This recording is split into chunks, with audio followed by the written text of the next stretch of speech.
জানিয়ে দিব এই মুহূর্তে আমাদের হাতে এসেছে গুরুত্বপূর্ণ আপডেট সংবাদের শিরোনাম। শুরুতেই থাকছে সেনবাগে বিএনপির 2 কমিটি নিয়ে গৃহদাহ। এবারে থাকছে স্বৈরতন্ত্র থেকে রক্ষায় পিআরে নির্বাচন হতেই হবে বলছে চরমোনাই পীর। আরও থাকছে জামাত নয় অন্য কয়েক দলের সঙ্গে এনসিপির যুগপৎ আন্দোলন।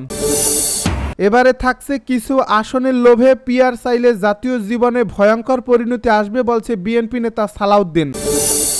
সব শেষে জানিয়ে দিব নির্বাচনমুখী কর্মসূচিতে যাবে বিএনপি।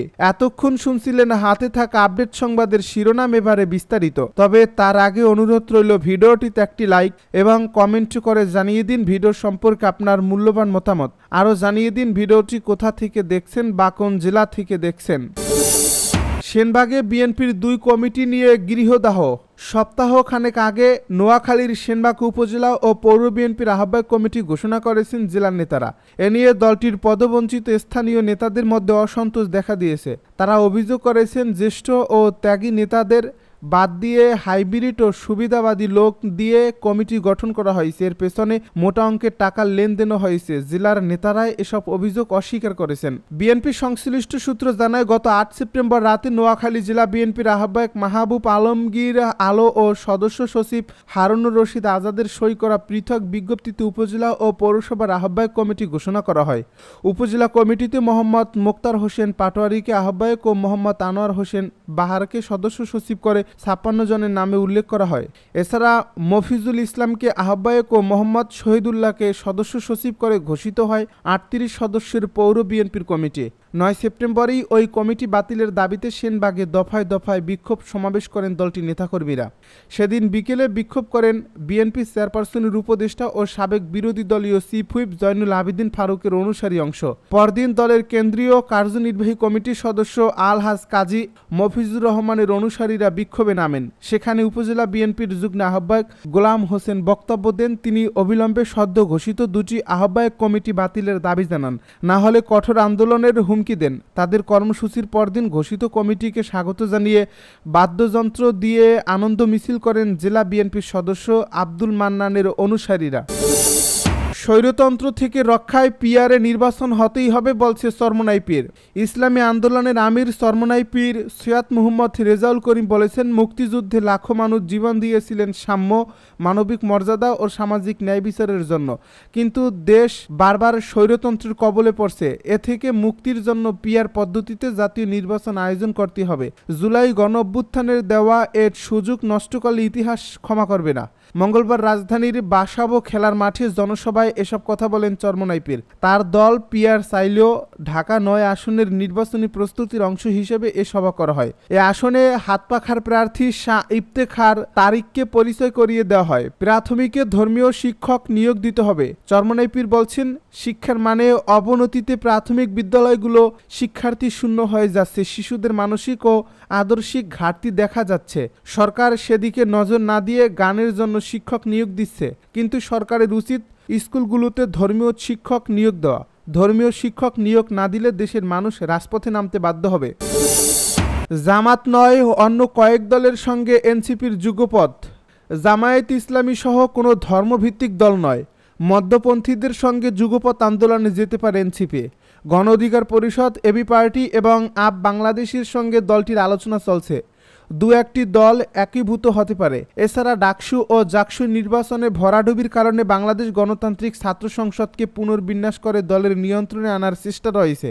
এনসিপি সূত্র সমকালকে এসব তথ্য জানিয়েছে। নির্বাচনের আগে জুলাই সনদের বাস্তবায়ন, সনদের আইনি ভিত্তি দিয়ে এর অধীনে নির্বাচন প্লেইং ফিল্ড তৈরি এবং আওয়ামী লীগের সহযোগী দলগুলোর কার্যক্রম নিষিদ্ধের দাবিতে জামায়াতের সঙ্গে একমত এনসিপি।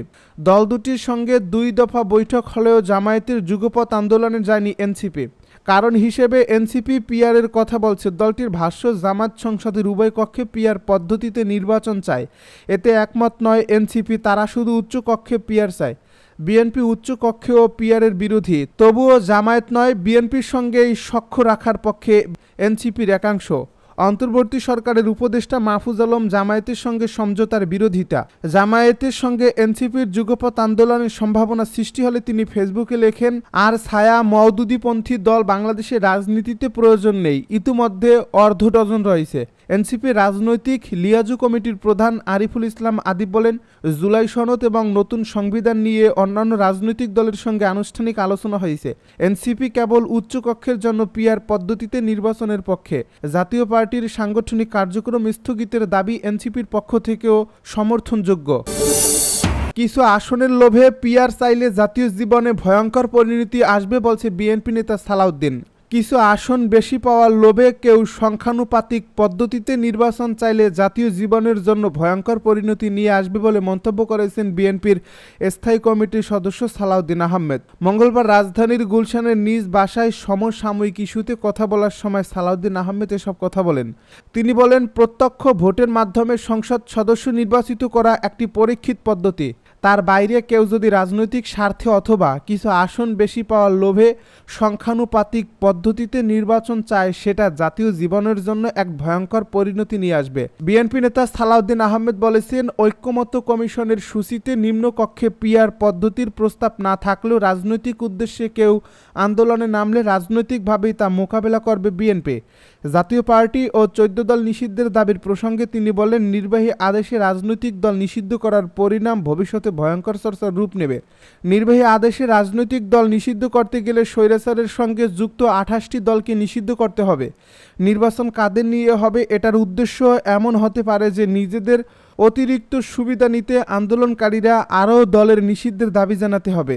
এতে জাতীয় ঐক্য বিনষ্ট হবে। এ সূত্র ধরে পতিত শক্তি সুযোগ নেবে। বিএনপি নেতা সালাউদ্দিন আহমেদ বলেন, নির্বাহী আদেশে কোনো রাজনৈতিক দলের নিষিদ্ধ চায় না বিএনপি, বরং এ বিষয়ে বিচার প্রক্রিয়া নির্ধারণ করা উচিত। নির্বাচনমুখী কর্মসূচিতে যাবে বিএনপি। সংস্কার প্রশ্নে বাড়াবাড়িতে না গিয়ে দ্রুত নির্বাচনমুখী কর্মসূচির দিকে যাওয়ার সিদ্ধান্ত নিয়েছে বিএনপি। একই সঙ্গে শীঘ্রই নির্বাচনী ইশতেহার প্রণয়ন এবং প্রার্থী বাছাইয়ের দিকেও মনোযোগ দেবে দলটি। গত সোমবার রাতে অনুষ্ঠিত বিএনপির স্থায়ী কমিটির সভায় চলমান রাজনৈতিক পরিস্থিতি নিয়ে দীর্ঘ আলোচনার পর এসব বিষয়ে নীতিগত সিদ্ধান্ত হয়েছে বলে দলটির দায়িত্বশীল একাধিক সূত্র জানা গেছে। এছাড়া জুলাই জাতীয় সনদ নিয়ে আলোচনার মধ্যেই জামায়াত ইসলামী সহ কয়েকটি দলের যৌথ কর্মসূচি ঘোষণা। জুলাই সনদ নিয়ে ঐক্যমত্য না হলে এর প্রতিক্রিয়ায় কি হতে পারে, অথবা সরকারের দিক থেকে অমীমাংসিত সংস্কার চাপিয়ে দেওয়া হলে এর পরিণতিতে কি হতে পারে, এসব বিষয়ে নেতারা আলোচনা করেন। বিএনপির ভারপ্রাপ্ত চেয়ারম্যান তারেক রহমানের সভাপতিত্বে মহাসচিব বিএনপি নেতা মির্জা ফখরুল ইসলাম আলমগীর সহ স্থায়ী কমিটির সদস্যরা সভায় অংশ নেন। তারেক রহমান ও মির্জা ফখরুল সভায় ভার্চুয়ালি যুক্ত হন। ওই সূত্র বলছে, বিএনপির স্থায়ী কমিটির সদস্যরা মনে করেন, জুলাই জাতীয় সনদ বা গুরুত্বপূর্ণ সাংবিধানিক সংস্কার প্রশ্নে বিএনপির দিক থেকে যে অবস্থান প্রকাশ করা হয়েছে এর বাইরে আর তেমন কিছু করার নেই। এখন বিএনপির অপেক্ষায় থাকাই ভালো যে এ বিষয়ে জাতীয় ঐক্যমত্য কমিশন বা সরকার কি সিদ্ধান্ত নেয়। পাশাপাশি বিএনপির উচিত হবে এ নিয়ে কোনো ধরনের বাড়াবাড়িতে না গিয়ে দ্রুত নির্বাচনমুখী কর্মসূচির দিকে যাওয়া, যাতে অন্য শক্তি নির্বাচনমুখী পরিবেশ সৃষ্টির পথে কোনো প্রতিবন্ধকতা সৃষ্টি করতে না পারে। এ বিষয়ে নাম প্রকাশে অনিচ্ছুক বিএনপির স্থায়ী কমিটির একজন সদস্য মঙ্গলবার প্রথম আলোকে বলেন, আমরা নির্বাচন নিয়ে ব্যস্ত থাকব। সংস্কারের ব্যাপারে সরকার যা খুশি করুক, ভবিষ্যতে যাতে এটা নিয়ে আইনি চ্যালেঞ্জ না হয় সেটাই বিএনপির চাওয়া। এর আগে স্থায়ী কমিটির একটি সভায় সারা দেশে জাতীয় নির্বাচনের ঢেউ সৃষ্টি এবং মানুষকে নির্বাচনমুখী করে তুলতে মাঠের কর্মসূচি শুরুর নীতিগত সিদ্ধান্ত নিয়েছিলেন দলটির নেতারা। কিন্তু সংস্কার নিয়ে রাজনৈতিক দলগুলোর সঙ্গে ঐক্যমত্য কমিশনের আলোচনার সমাপ্তি না হয় বিএনপি মাঠের কর্মসূচি থেকে বিরত থাকে। জামায়াত ইসলামী, ইসলামী আন্দোলন সহ 7টি দল জুলাই সনদের ভিত্তিতে নির্বাচন আয়োজন সহ কয়েকটি দাবিতে কর্মসূচি ঘোষণা করেছে। বিএনপি মনে করে, ঐক্যমত্য কমিশনের সঙ্গে আলোচনা অমীমাংসিত রেখেই দলগুলো কর্মসূচি ঘোষণা করেছে। সে কারণে বিএনপিরও কর্মসূচি শুরু করা উচিত বলে মনে করেন দলটির নেতারা। অবশ্য জামাত সহ কয়েকটি দলের কর্মসূচির বিষয়ে সোমবার রাতে প্রথম আলোকে দেওয়া এক প্রতিক্রিয়ায় বিএনপির স্থায়ী কমিটির সদস্য সালাউদ্দিন আহমেদ বলেছিলেন, জুলাই সনদ নিয়ে আলোচনা অব্যাহত থাকা অবস্থায় কর্মসূচি ঘোষণা স্ববিরোধিতা। তিনি প্রশ্ন তুলে বলেন, এই আন্দোলন কাদের বিরুদ্ধে সেটা দেখতে হবে। এটা কি অন্তর্বর্তী সরকারের বিরুদ্ধে, নাকি জাতীয় ঐক্যমত্য কমিশনের বিরুদ্ধে, নাকি বিএনপির বিরুদ্ধে? এটা নির্বাচন বাধাগ্রস্ত করার কোনো কৌশল কিনা সেটাও দেখতে হবে।